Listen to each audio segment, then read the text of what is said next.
All right, good afternoon, everybody. My name's Greg Yamamoto, and it's an honor to be able to share with y'all today and get into God's Word a little bit. If you wouldn't mind, please join me in a word of prayer. We'll get kicked off. So, God, thank you for this time to meet together as a church and look at your Word and focus on you.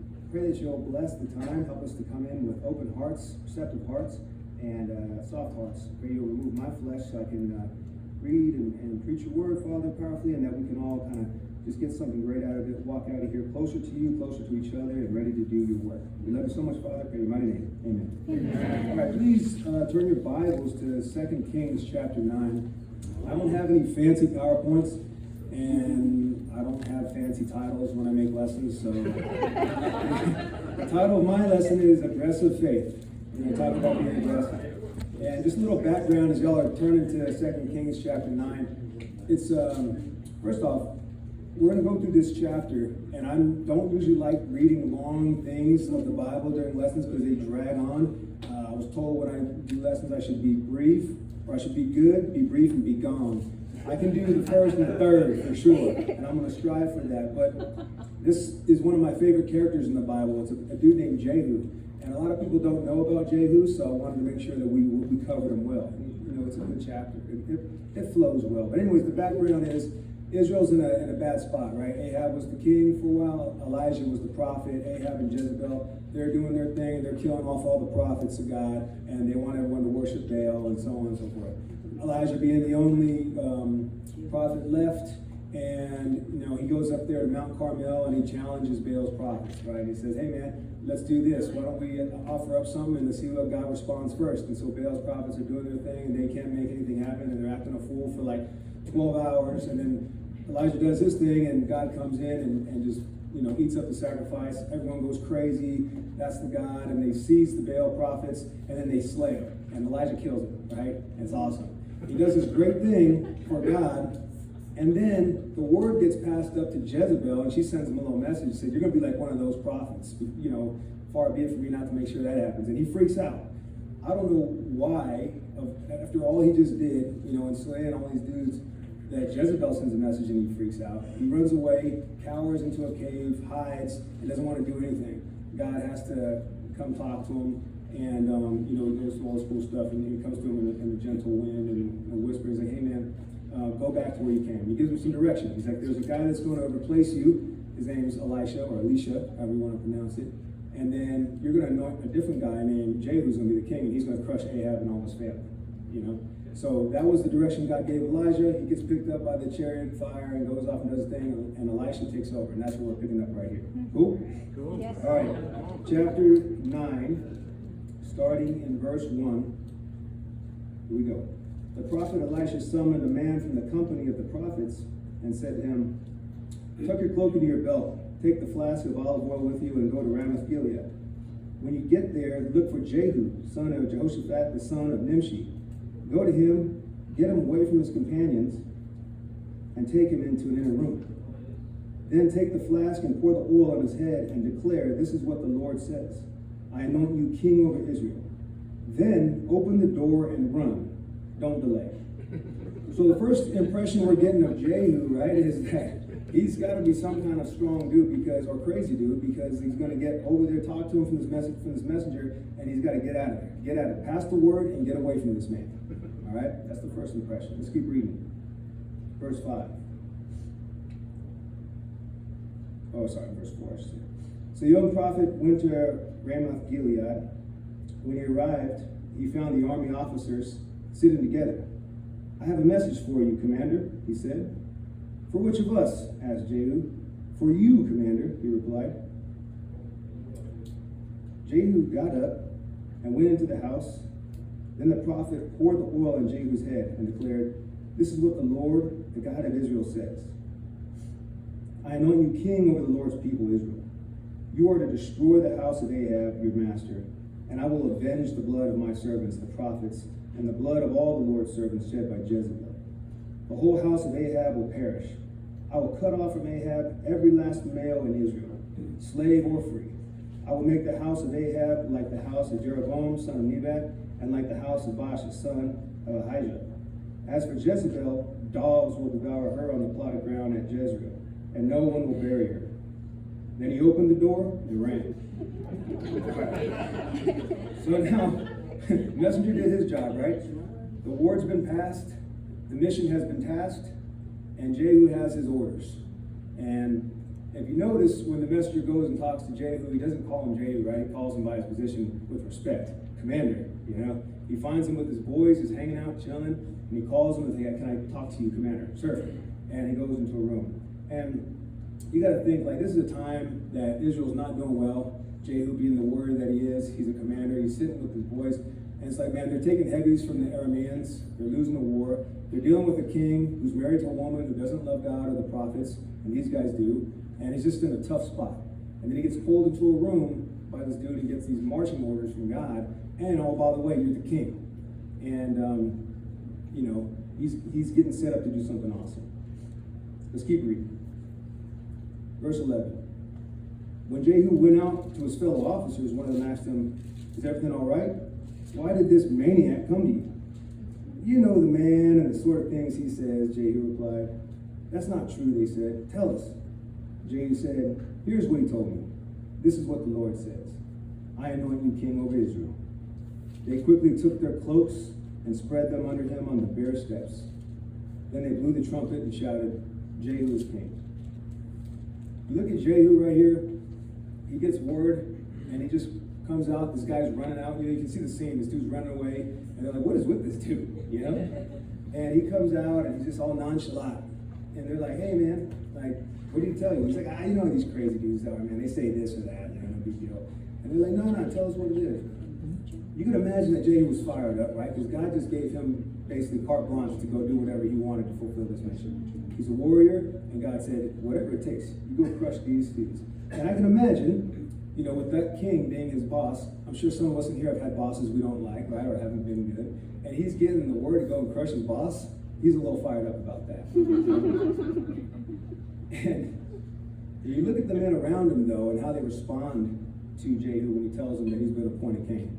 There's no questioning, there's no hesitation. They take their stuff off, put it on the ground, and they announce it that he's the king. It just paints a little picture of the kind of man we're dealing with here, right? There's a mission that God had, and you see a lot of things in the Bible where there's people that are like, oh, they're timid or they're weak, and God's still using them to do great things. In this one in particular, they needed a savage. You know, God needed a savage to go crush him. And, you know, these guys don't question him, everyone respects him, and he's instantly going out and doing his thing. You get a sense of his presence and his character and how people viewed him. You know what I mean? How about for us? How are we viewed by others? How about in this room? Do people look at you, like, think about yourself individually. Do people look at you as someone they can go to and count on spiritually? Like if there's a spiritual tasking or a mission from God, that they could go to you to make sure it gets done. How about outside of this room, in our jobs? Are you respectable at your job? You know? Or are you someone out there that leads and has a great example people look up to, people want to be like? Or are you kind of like that timid Christian that we see, doesn't want to get anyone upset, doesn't want to ruffle any feathers, kind of stays as a gray man, does his bare minimum, keeps his head down, and gets out? How is it for us? You know? Do our lives command respect? As a disciple, when you walk around, people look at you, does it command respect? Do people want to be like you? Do people wonder why you are the way you are? Do they want to follow God because of you? Do they want to know more about God because of you? Preach. How about if God was to look at you right now? All right, just think about yourself. I had to do a lot of this reflecting. Don't take it like I'm all high and mighty. I had to do a lot of reflecting myself, and you know, if I was the guy in this story, it'd be a very boring story, you know. But it's would God task you with the mission, with where you're at spiritually? Would He trust you to go do what He needs you to do? Because God's got taskers for us, right? He's got missions for us. It's not like you just become a Christian and you're saved, you get to go to heaven and enjoy life and everything's great. He's got a purpose for us, right? That's right. But can He trust you to do it? Come on, bro. How's your week been? Does your week look like that's something that God would want to be like, man, I can give this person a good task because there's some soul out there that's depending on them and we can make this happen. You know, what's your response to God's will and His mission for your life? Some of us here don't even know what God's will is for us, and that's all good. If you're visiting and you have no idea, you're in a perfect place.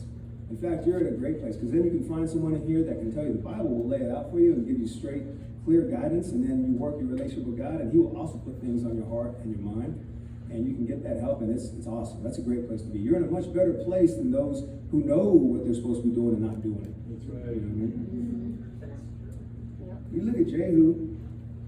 For those that do know what God's will is for your life, or do have a mission or a task from Him, when you get out the door tomorrow, Monday morning, and you're walking out, are you going to walk out that room like Jehu did after you got that anointment? You know, you're going to have that kind of swag, or we're going to attack the week like that? I think a lot of times, right, we go to church on Sundays, we get the lesson, and we forget it by the end of the day. We're over here having dinner, and it's whatever. We just go through our same routine. Remembering what's God's will for you, what's the purpose, what is His mission for our lives, right? Let's keep reading. Verse 14. Come on. So Jehu, son of Jehoshaphat, the son of Nimshi, conspired against Joram.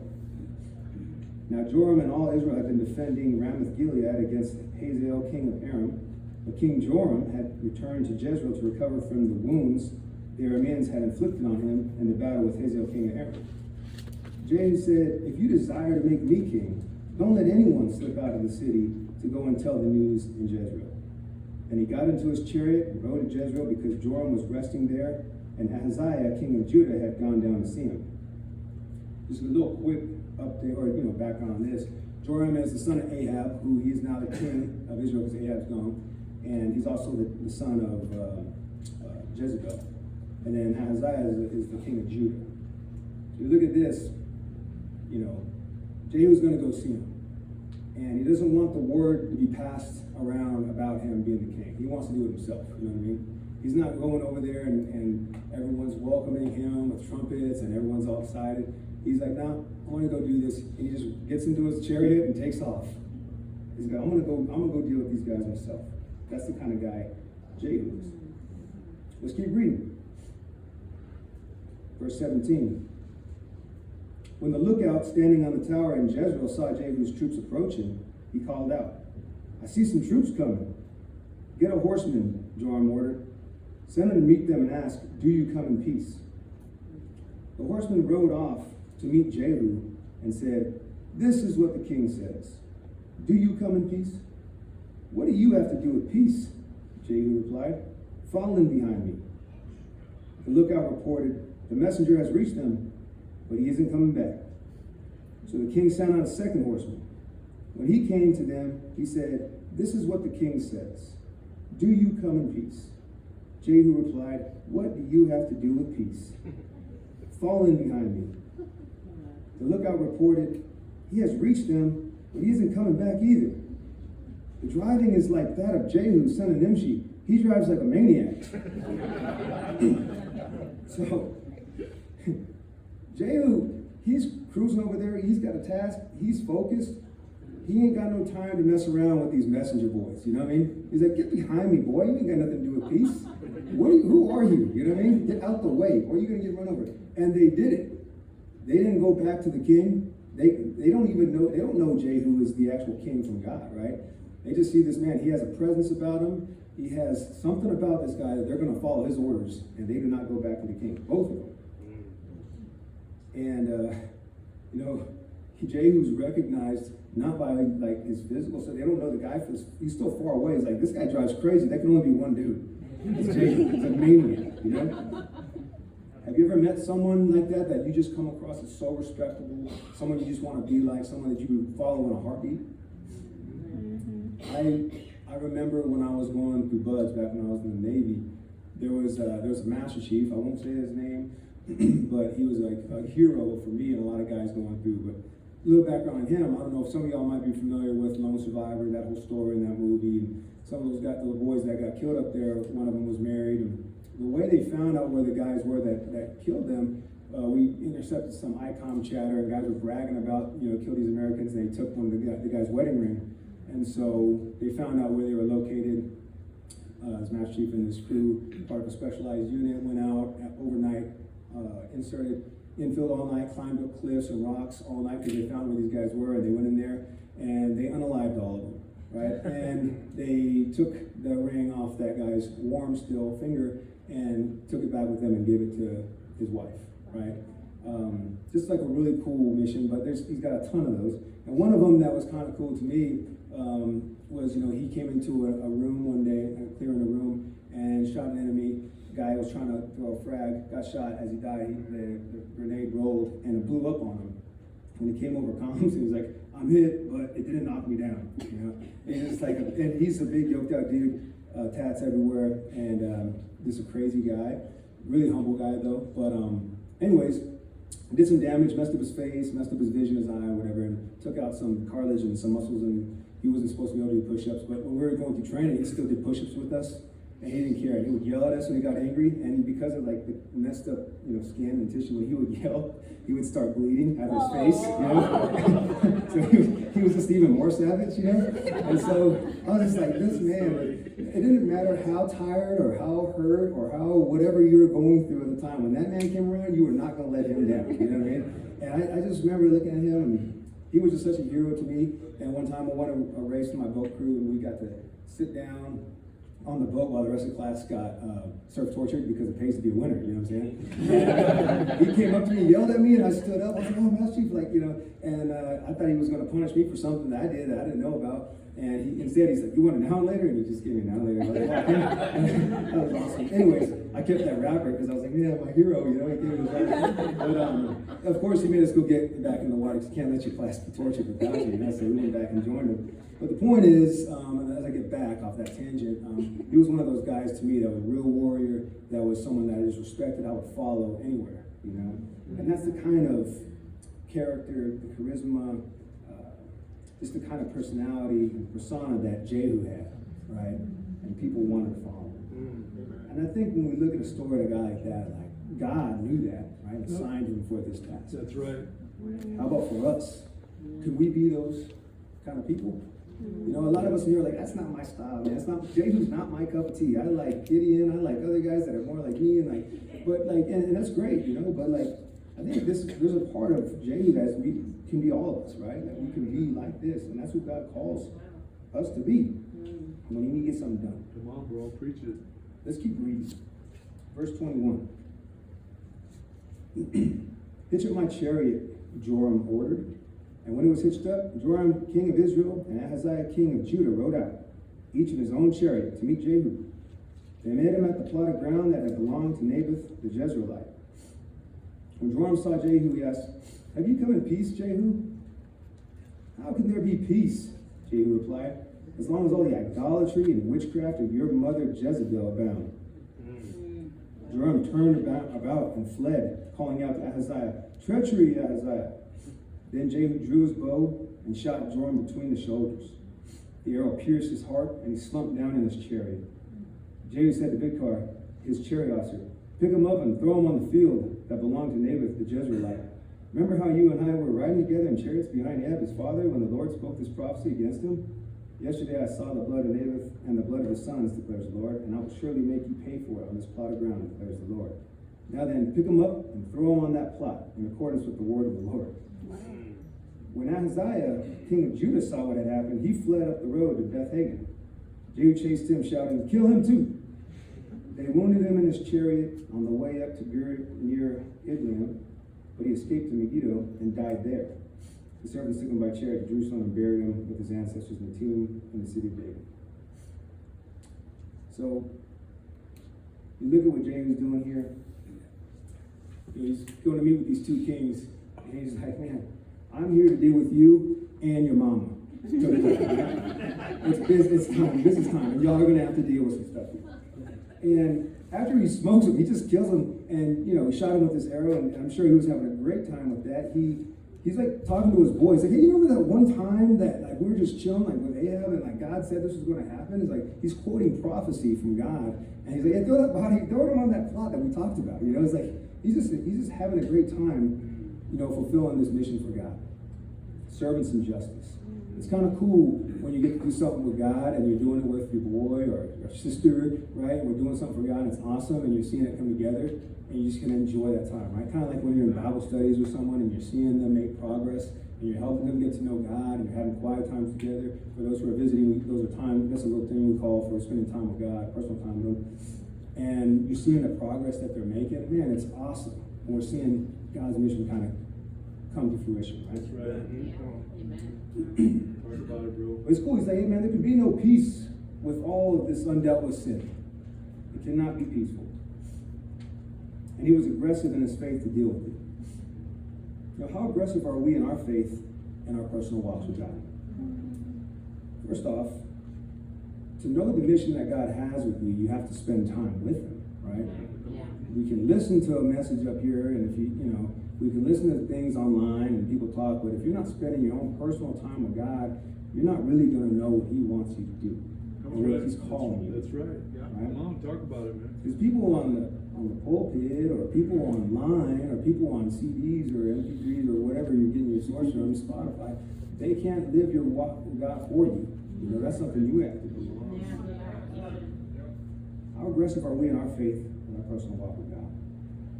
How are we doing with dealing with sin? You know, do we sharpen each other in here? If you're visiting, just like I'm a very sinful guy. I struggle with sin all the time. I have to confess it constantly feel like a failure. That's what Rob started telling me, hey man, I want you to do a lesson. I was like, Rob, I'm all jacked up, man. You can't be asking me to do that stuff. I'm bringing up stuff, and he's like, nah, like it's all good. But thank God we have God, we have Jesus, right? To help us with that. But that's right. We still have to deal with sin because it's the only thing that separates us from God. Right. You know, are we sharpening each other? Come on. Like being in the military, I've gotten to hop around a bunch of different churches and stuff and see different things. And the churches that I've seen doing the best are the ones that actually disciple each other and challenge each other and care about each other's spiritual well-being, right? You know what I don't like is when people want to pray and just want to hold my hands. You don't know me, one. I don't know where your hands have been too. It's like, what does that have to do with being close to God, right?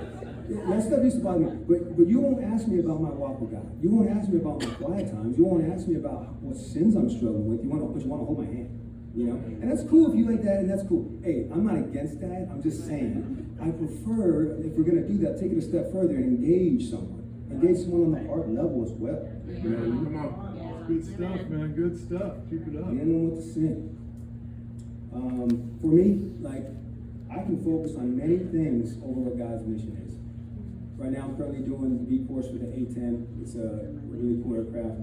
For those who know, you can just Google it. It's pretty cool. It's old. It's 50 years old, and they keep trying to retire it, but they can't find a replacement for it. But anyways, one sortie I had last week, we couldn't complete it because we were dropping bombs over at a range out here to the west, and the bomb got hung, meaning that it won't release. We tried to jettison it, tried to do all this stuff. We couldn't do it. Then we had to come back on a certain recovery. So that it doesn't inadvertently fall off in someone's house over Tucson, right? So we got to come back. But the problem is I had to redo the ride because it didn't complete all the things we needed to do to move forward and make progression.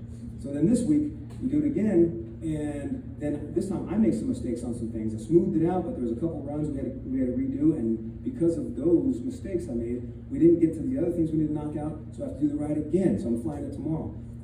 But the frustration that I felt, I was like, dogs, man, I just want to get over the stupid things so we can move forward, all the time and all the stuff that I put in, I'm ready to move forward.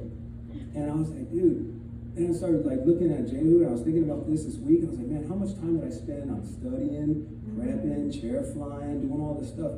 But how much, and how much did I do for God? Who did I call? Who did I help out? Who was I thinking about? Who did I study the Bible with? I was like, man, I can get so caught up in my own life that I can forget what's really important. And I was convicted. Like I said, if I was the guy in the store with Jehu, you wouldn't see me just get up in my chair and go right away. You'd be like, hold up, man, I got to go do this real quick. I got to study that. I got to knock this task out. And you would never get done. You know what I mean? Let's think about it like that. Challenge each other on sin. People love talking. Some people don't want to even talk about sin or challenge each other. They want to talk about everything else but sports. You want to talk about politics. You want to talk about work. But you don't want to challenge people on what's really going on and helping each other get. I'm not saying those things are bad. Do those things. But helping each other get stronger so we can go and accomplish the mission God has for us, right? Some are more aggressive in avoiding the mission than doing it, right? And then we are aggressive in avoiding conflict instead of calling people to a higher level. I get it. We can't always make all the events. You got work, you got life. Married folks have to, swap because they got kids and you got midweeks and stuff like that. Some people are working 12-hour days. I know sometimes I get out at 8 o'clock from days. I'm not going to make it in time. So I feel when people can't make it. But when I come to midweek and I see that there's hardly anybody here, it makes me wonder, is everybody working a 12-hour day today? Because I know that some people don't go to services because it's too far and it's an inconvenience for them. It's too much gas, too much driving, don't want to go over here, don't want to do that. And you start with these little micro quits, these little things where you're just like, I'm not going to do this or that. Then it comes over to every other part of your spirit. It takes over, it's like a virus. I know there's people in here that come all the way from Marina. There's people that come from all over the doggone place. And they're here at 4 p.m., 5 p.m. on a Sunday. You know what I mean? I'm just saying, when you see things like that, do you bring it up and deal with it? Or you just kind of like, oh, that's just so-and-so, they're weak spiritually. You let them be weak all the way, they can walk themselves right out of church. I mean, right out of a relationship with God. Like, are you willing to challenge people when you see something like that? Are you aggressive in doing God's mission or in avoiding these things? Let's keep reading. Almost done. Skipping down to verse 30. It says, Then Jehu went to Jezreel. When Jezebel heard about it, she put on eye makeup, arranged her hair, and looked out of a window. As Jehu entered the gate, she asked, Have you come in peace, you Zimri, you murderer of your master? He looked up at the window and called out, Who was on my side? Who? 2 or 3 eunuchs looked down at him. Throw her down, Jehu said. So they threw her down, and some of her blood splattered on the wall and the horses as they trampled her underfoot. Wow. Jehu went in and ate and drank. Take care of that cursed woman, he said, and bury her, for she was a king's daughter. But when they went out to bury her, they found nothing except her skull, her feet, and her hands. They went back and told Jehu, who said, This is the word of the Lord that he spoke through his servant Elijah the Tishbite. On the plot of ground at Jezreel, dogs will devour Jezebel's flesh. Jezebel's body will be like dung on the ground in the plot at Jezreel, so that no one will be able to say, This is Jezebel. When Jehu rolls into the town, Jezebel gets all done up, as was her way, right? It doesn't even faze Jehu. I don't know what she was thinking, if she was going to tempt him, or maybe think that she could, be a part of whatever he's doing. But he just pushes on aggressively towards accomplishing the mission, He gives a command. He doesn't even have to do it. He just gives a command, and with that, Jezebel's gone. I mean, this is, we just talked about earlier, Elijah, he just slayed like all these prophets of Baal and was extremely afraid of her with one message he sent. Jehu rose up in there and was like, hey, just throw her off. And dude just did what he said. Again, people just follow this guy. They listened to him. They respected him. And what does he do after?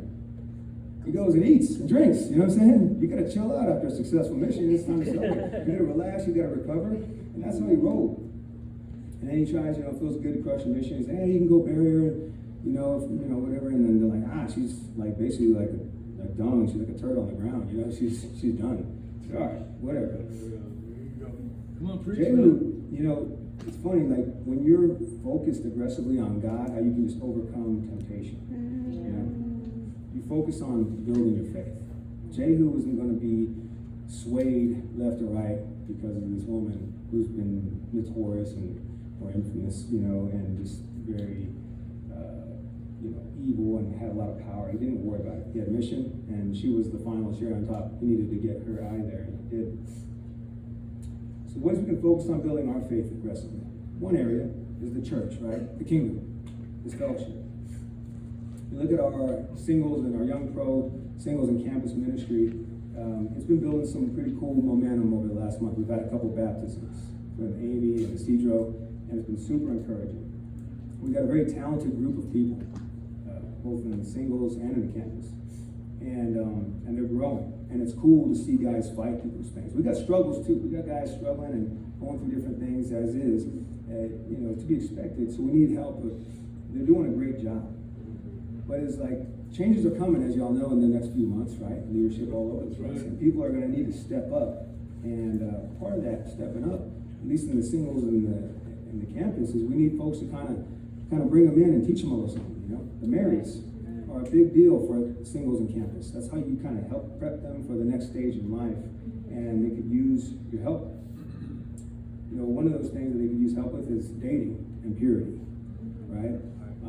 Married folks know how to do that because they are married, right? So you have these great insights, and you have a lot of lessons learned, right, from a lot of different victories as well as failures, and that you can share. But dating is something that's kind of weird. It's become weird over the years with churches, and it's like, it's not a hard concept to understand. It's hard for people to really deal with it in their heart, right? And so we need some examples of teaching people to do it.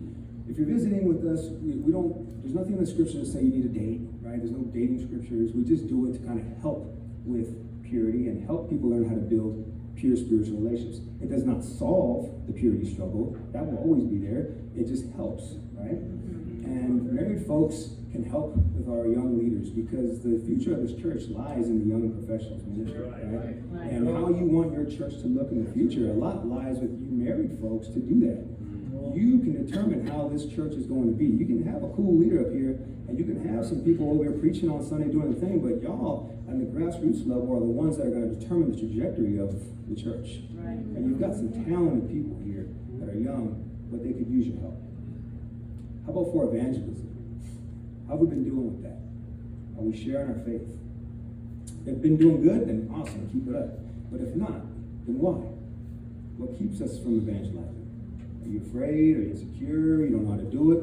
Figure it out and attack that fear. Be aggressive with that. So we're talking about aggressive faith and the church building the kingdom, the fellowship, evangelism. How about the physical aspect of something? This is something we've been talking about amongst the brothers in the singles ministry, right? Being aggressive on our health and taking care of our bodies. Now I know people are like, oh, okay, the military guy's gonna talk. All you guys do is work out all the time, you know? And yeah. So take it with a grain of salt. You ain't gotta listen, but while I got the time, I'm gonna say it, right? So here's the deal. Why does the military have people work out all the time? Why do we get physical tests and all that stuff to keep the cattle moving, right? So we can keep working. But it's not to look good. We don't have like calendar models in the military. They're so you can do your job effectively, right? It's kind of hard when you're feeling lethargic or you're lazy or you don't have the energy to go and do the things you need to do to protect the country, right? So there's something about physical fitness. And one of it is like, we only got one body. God gave it to you, right? Now some of you might go, well, I don't like my body. Well, take that up with God. None of us got to choose our parents. You know what I'm saying? you got what you got. Right? And I'm not, when I say this, like aggressively taking care of your physical health, I'm not saying you need to go out there and be some fitness model or some fitness coach or anything like that, but taking care of it. So that you only have one body. You need to make it strong so that you can do the mission. Because what is God's mission for us, right? Having good quiet time, spending good time with Him, reaching out to others, helping each other out. You know, when you come to midweek and you're exhausted and you don't want to give, because it's one thing to be physically tired, but being emotionally and mentally exhausting is even worse, I feel like. And if you don't have the physical capacity to be able to manage that, like to handle that, you're not going to be able to help anybody. You have nothing to give, only taking. You know what I'm saying? And some of us are like vampires of faith. We just suck the faith out of people. You know what I mean? And so, how do we change that up? Vampires of faith. One thing you can do is take care of the simple things. You can have good nutrition, you can focus on your sleep, you can take care of your body. Take care of the thing that God gave you. He only gave you one. You can go buy some cars. You can buy a bunch of houses. You can go buy a bunch of different things. Eat a bunch of different food, but you get one body. Take care of that thing. It's with you to the end. And God gave it to you. It's a blessing. So, in closing, as we close this out, Jehu, he ends up going off and doing some amazing things. He messes up, he commits some sin, not like some of the other kings, but he does commit some sin, but God tells him, hey man, you did exactly what I asked you to do, and you did it the way I wanted you to do it, and you obeyed God. You can read them in the next chapter, but in closing, I don't have any practicals up here on the slides, but I challenge y'all, go back and study Jehu, read the chapter again, read chapter 10, and assess, for yourself, and really evaluate yourself. How aggressive have you been in your relationship with God and your pursuit for God? And then, where can you improve on it this week? Hey man, we take heavies, we take losses. Some of us are crushing it. It's all good. Find those that are and learn from them. Find those that aren't doing well and go help them. And let's see how we can go and help one another really crush this mission that God has for us. Amen. So with that, thank you for your time. Please join me in prayer. We'll close out. Dear God, thank you for this time just to meet together again. Thank you for your word. It's awesome. Thank you for giving us people to study like Jehu. And we pray, Father, that you'll put on our hearts the motivation to drive, to persevere through comfort, you know, the desire to be comfortable or to be selfish or to do anything that keeps us from doing what it is you want us to do, God. Thank you for your grace and your mercy, though, Lord, because we know we fall short, we're sinful, we mess up, but we thank you that you give us another chance and that you don't give up on us and that you're so loving. We love you guys so much, and we pray that we can honor you the rest of this day and have a great start to our week. We love you guys in your mighty name. Amen.